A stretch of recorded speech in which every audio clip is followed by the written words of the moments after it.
to another video. Ben with Revive. Today we're going to use a couple of yoga blocks or something similar size and utility to do some straddle hovers. So these are great for working kind of deep bracing musculature of the core as well as hip flexor prime movers. And we're doing this from a seated position with our legs apart in straddle. We could also do it one leg at a time in this figure 4 position.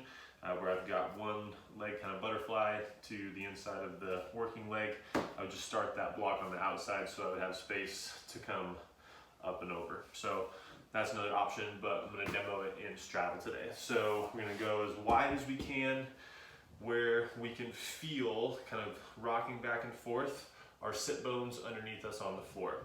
Once we can kind of feel there, and if we can't seated straight up and down, sit back into your hands a little bit and kind of rock back and forth until you feel them that way.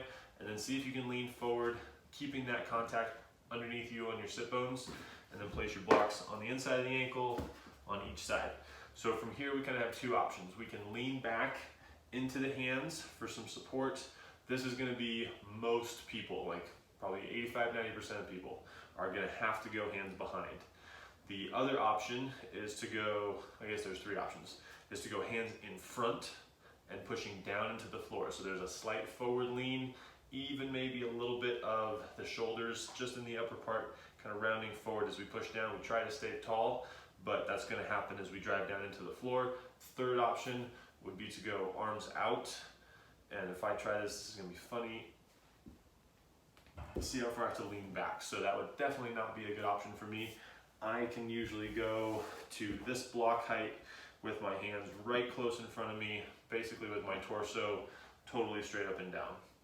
So we're going to start with a deep breath in, getting tall, filling up our whole diaphragm, our whole chest, and then as we exhale, we're going to pull our midline tight and try to still stay tall, press into the ground with those hands either in front or behind.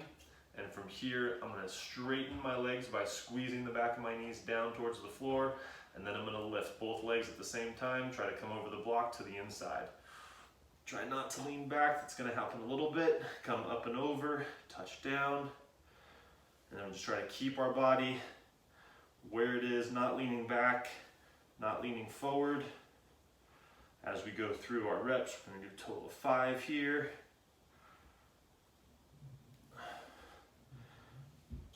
And done.